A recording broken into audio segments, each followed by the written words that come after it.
the Wonder Boy, Carl James Martin. Representing Mexico City, Mexico, here is David El Rey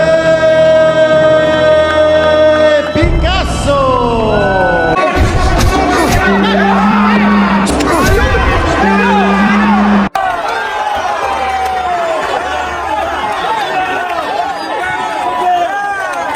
Usapang bakbakan, di magpapahuli pag may bagong laban. Isang malaking laban ang mapapanood ng mga Pinoy fans. Dahil babalik sa ring ang pride ng Ifugao, ang undefeated knockout specialist na si Carl James Martin. May perpektong record na 28 panalo, walang talo, at 21 knockout. Isa siya ngayon sa pinakamalalakas na pangalan ng Philippine boxing. Binansagang Wonder Boy dahil sa kanyang bilis, disiplina at lakas ng bawat suntok.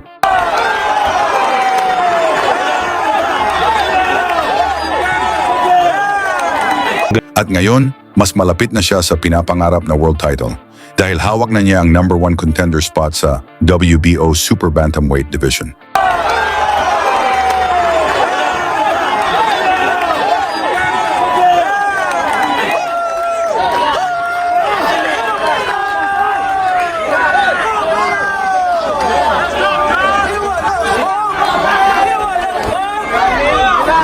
Ngayong 2026, haharap siya sa pinakamalaking hamon ng kanyang karera. Makakalaban niya ang Mexican star na si Alan Picasso. Gaganapin ang laban sa Saudi Arabia bilang bahagi ng undercard ng inaabangang sagupaan ni Canelo Alvarez at Christian Mbili. Ngunit hindi basta-basta ang kanyang katapat.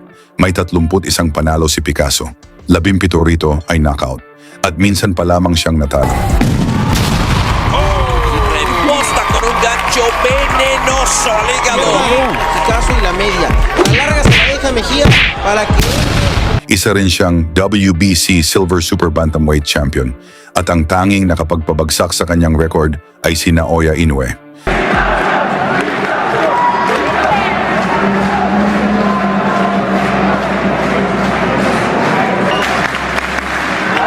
Bago natin alamin kung ano ang maaaring mangyari sa laban na ito, balikan muna natin ang pagkakataong nagpakitang gilas si Carl Martin sa Mexico. Dumayo siya sa Culiacan upang harapin ang lokal na boxer na si Anthony Jimenez Salas. May record noon si Salas na 18 panalo, 9 natalo at 5 knockout. Sa unang round pa lamang, kitang-kita ang kalamangan ng Mexican sa tangkad at laki ng katawan.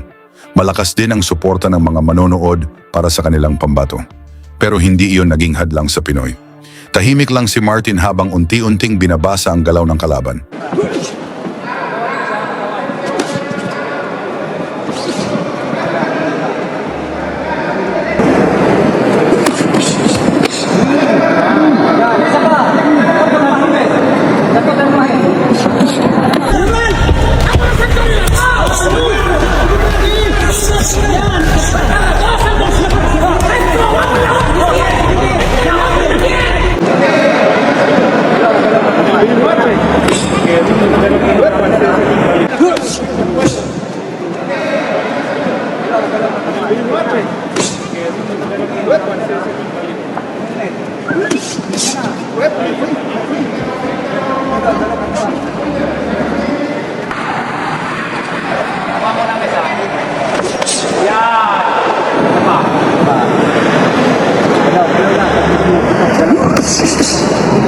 Pagkatapos ng ilang sandali, bigla siyang sumabog sa opensiba.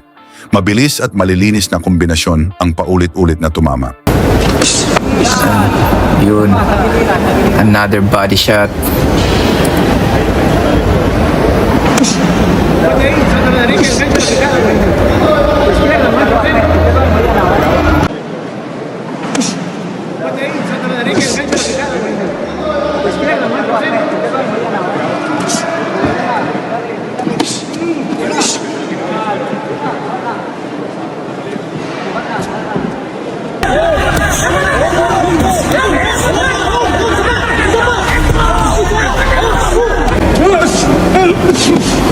Good footwork there coming to Martin.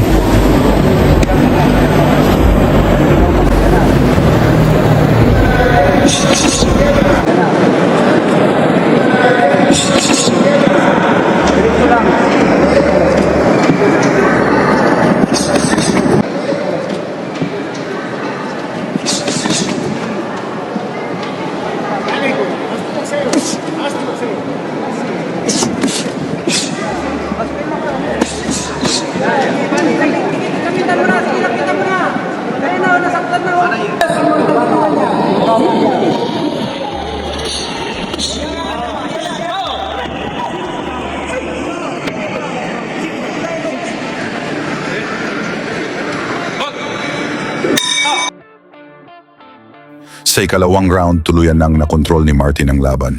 Pinahirapan niya ang Mexican sa magkakasunod na suntok sa katawan at mukha.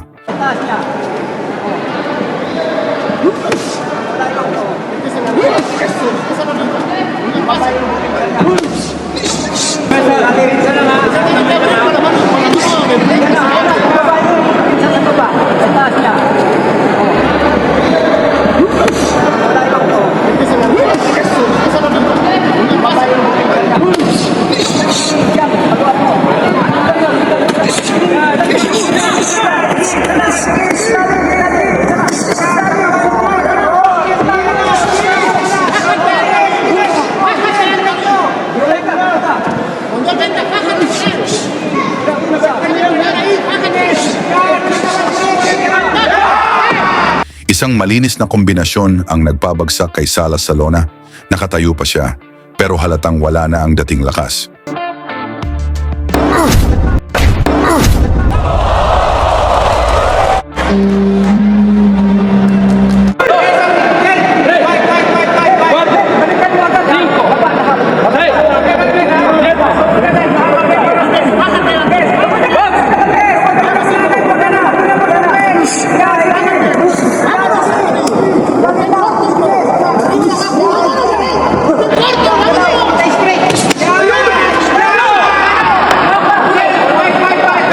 Hindi nagtagal, muli siyang bumagsak matapos tamaan ng isa na namang mabigat na atake.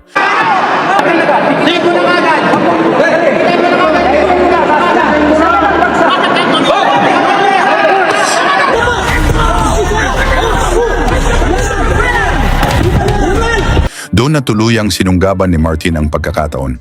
Sunod-sunod na suntok ang kanyang pinakawalan hanggang sa mamagitan na ang referee at ihinto ang laban. Technical knockout sa second round. Isang panalong muling nagpatunay na kayang manalo ni Carl James Martin kahit sa harap ng libu-libong Mexican fans. Ngayon sa tingin mo, pwede na bang mag-world champion si Martin? I-komento na lang ang inyong sagot pati na rin ang inyong lokasyon para alam natin saan umabot ang suporta ng mga Pilipino sa laban ni Martin kontra Picasso sa Saudi Arabia. Lagi niyong sundan, huwag magpapahuli. Pag-usapan ni bakbakan, balita niya at laban. Mga Pinoy na di nagpapagapi. Salamat sa mga suporta na lagi nandyan.